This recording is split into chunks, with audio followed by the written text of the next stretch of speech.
Hello everyone, welcome back to Dr. Akhilesh-MedTalks. Today in psychiatry we are going to discuss about eating disorders. So these are my QR codes, you can access PDFs anytime in my Telegram channel.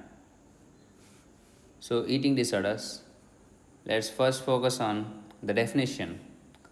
Eating disorders are defined by abnormal eating habits that negatively affects a person's physical or mental health. This is an abnormal habit that is affecting a person's physical and mental health as well. So it is mostly seen in women when compared to men. There are four types of eating disorders we are going to discuss mainly. The first one is anorexia nervosa, second one is bulimia nervosa, third is a binge eating disorder, and fourth is avoidant restrictive food intake disorder. In that, first one is anorexia nervosa. Anorexia nervosa, we are mainly concerned about the core symptom, that is a low body weight.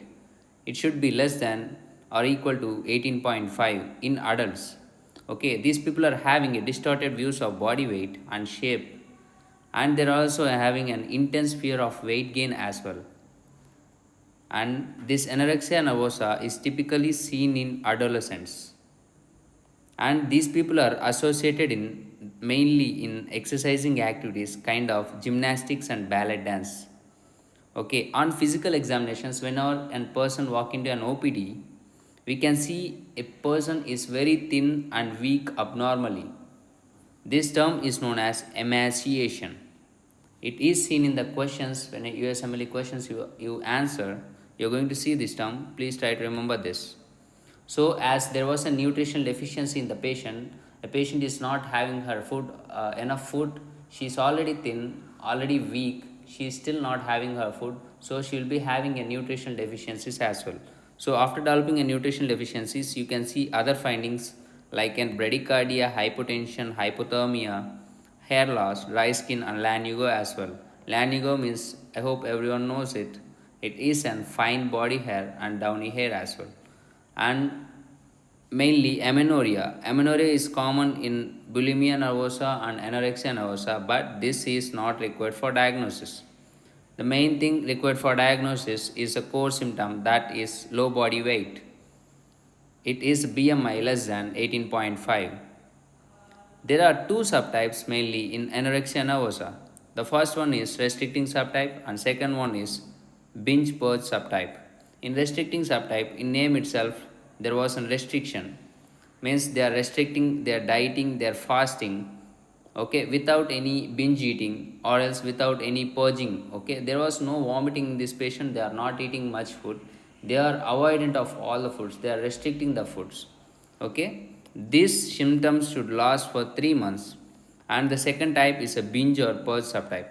In this, the name itself tells you that these people are eating too much and they are regretting for eating that, and they throw the food out from the mouth by putting their own fingers into mouth, and they try to purge the food, and they try to take out the food with the fingers.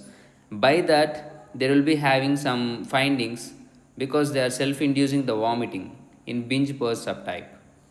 That will be the parotid gland hypertrophy, and you can see dental caries because they are putting their own fingers in their mouth, and there will be scars on the fingers by touching the tooth of theirs. So that sign will be the Russell sign. This is the most important thing you need to remember. The Russell sign, you can see it in the exams as well. And there will be an electrolyte imbalance. As you know, there was an vomitings happening in the patient, so there will be an electrolyte imbalances as well. So the treatment for this anorexia nervosa, the first line management is cognitive behavioral therapy. Along with it, we are going to give nutritional rehabilitation as well. So if there was no response for this primary management, we are going to give antipsychotic, atypical antipsychotic, that is an olanzapine. So this olanzapine decreases the psychotic features in the patient and decreases the anxiety as well and increases the appetite, so that people is going to have their food. Okay, and second type of disorder we are going to discuss, that is an bulimia nervosa. In bulimia nervosa, first we are going to learn about the definition, recurrent episodes of binge eating. So here the people is eating more food at a time, and there was an inappropriate compensatory behavior to prevent the weight gain. So after eating the food, heavy food, they try to purge the food. They try to take the food out from their mouth by using their fingers, or else they try to vomit the food, after having a large amount of food because they are having a fear of weight gain. Okay, so there was an excessive worrying of body shape and weight gain. So here also, how to differentiate between the anorexia nervosa and bulimia nervosa? By the BMI, you need to check the BMI in the question, or else if you need to check the BMI when the patient comes to clinic. So this is how you are going to differentiate between the bulimia nervosa and anorexia nervosa. Please don't consider amenorrhea. Right now, amenorrhea is not considered. Okay, and the treatment for the bulimia nervosa is the first line management is a cognitive behavioral therapy along with nutritional rehabilitation. And if there was no response for this primary management, we are going to give SSRIs, that is the fluoxetine. So, as everyone knows, the SSRIs is for good food, good mood, and good sleep. So, we are going to give along with the primary management, that is in cognitive behavioral therapy. So, cognitive behavioral therapy with SSRIs, it will be an effective treatment. And please try to remember, as I already mentioned it, remember it's important to consider all symptoms and physical findings in conjunction with each other. That is anorexia nervosa and bulimia nervosa. When making a diagnosis, don't diagnose the person by just looking at a single symptom. If he is having low body weight, don't consider him as an anorexia nervosa. Please try to read all the symptoms and diagnose the patient. And third type of disorder is binge eating disorder. You know, binge eating disorder, it is most commonly seen in US citizens. So there was some recurrent episodes of binge eating, like person eats lots and lots of foods, like not only a single episode, the episodes will be repeated. Let's say today he will eat a food, lots of food, tomorrow also he are going to eat the lot of food, but there is no appropriate compensatory behaviors. So here he don't vomit, he don't purge the food. Okay, so that's why there was lots and lots of weight gain in this patient. So lack of control during eating. So how it is diagnosed? It is diagnosed by more than one episode per week of binge eating, consuming an excessive amounts of large amounts of food in discrete period of time. Let's say over 3 months. Okay, if there was one episode per week, it should persist for 3 months. Then we can consider it as a binge eating disorder. Other characteristics of binge eating disorder, BED means binge eating disorder. This includes sense of loss of control over the food eating and eating rapidly until uncomfortably full, and eating when not hungry as well, and eating alone due to embarrassment or distress, depression. Let's say depressed patients will be there, they'll be eating a lot and they'll be having a weight gain as well in depressed patients, and or guilt after overeating. Okay, in USA, as I already said, bed is most common eating disorder. And the fourth and last one is avoidant or restrictive food intake disorder.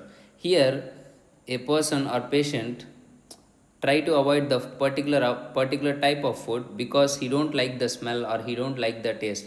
Because of the sensory components of certain foods, he avoid the complete food he avoid. This is what the avoidant restrictive food intake disorder. It typically begins in infancy or in adult early childhood. Okay, let's say I'll just give a single example. As I avoid the onions since from childhood because I have an experience of purging, I have an experience of vomiting. Since once I had an onion since at the childhood, so I vomited for once, so from then I am not taking an onion. So this is what, I don't like the smell of onion, I don't like the taste of onion, that's why I try to avoid completely.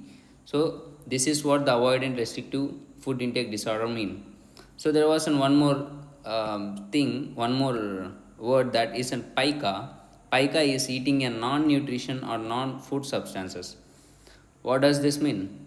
You know, as everyone past the children age, they go to the school and they'll just try to have the soil, they just try to have the paints on the walls into their, and slate pencils as well into the mouth. So this is what these materials are non-nutritive and non-food substances. Okay, so this is all about this video. Okay, so once you watch this video, you are going to answer all the USMLE questions in U World, and even you can go for a NEET PG as well, and in other exams as well, and FMG also. So if you like this video, do like, share, and subscribe.